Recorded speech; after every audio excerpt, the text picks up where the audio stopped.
High বন্ধুরা, তোমাদের জন্য আজ আবার একটা ছোট্ট গল্প নিয়ে এসেছি।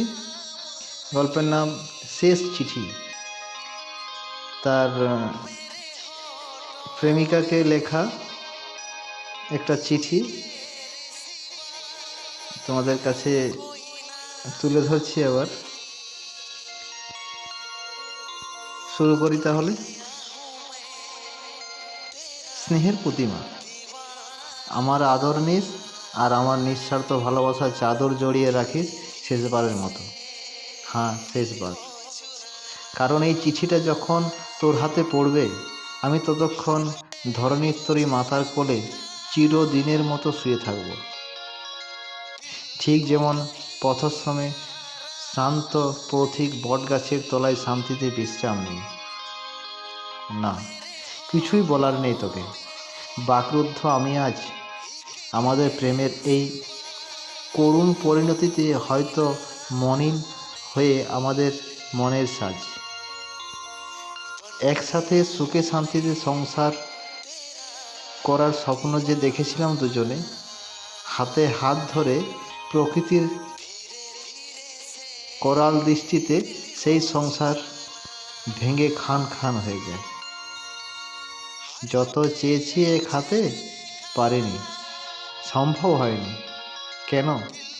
তোর উত্তর আমার কাছে নেই, তোর কাছেও থাকা আশা করিনি।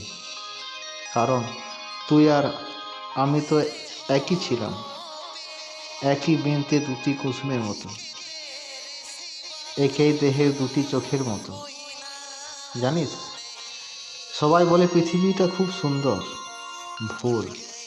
পৃথিবী সুন্দর হতে পারে না, কারণ সে সবাইকে সমানভাবে রাখতে পারে না। তা সে সম্পদের দিকেই হোক কিংবা সৌন্দর্যের দিকেই হোক, অথবা সম্মানের দিকেই হোক। ভুল বকছি ভাবলিবা?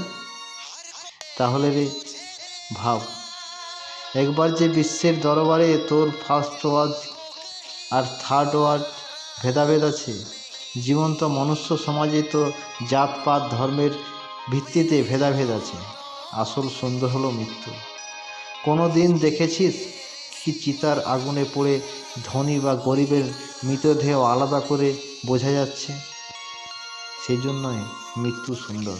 যাক, আমার হাতে আর বেশি সময় নেই।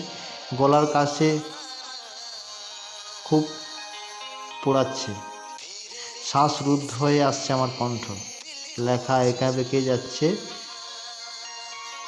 ওই যে দেখা যাচ্ছে তেনাদের আমাকে নিতে এসেছে।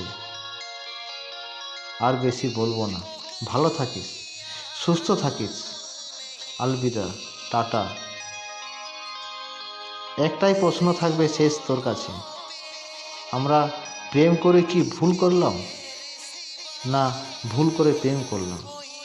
জবাবের অপেক্ষায় থাকবো। ইতি তোর অভিশাপ।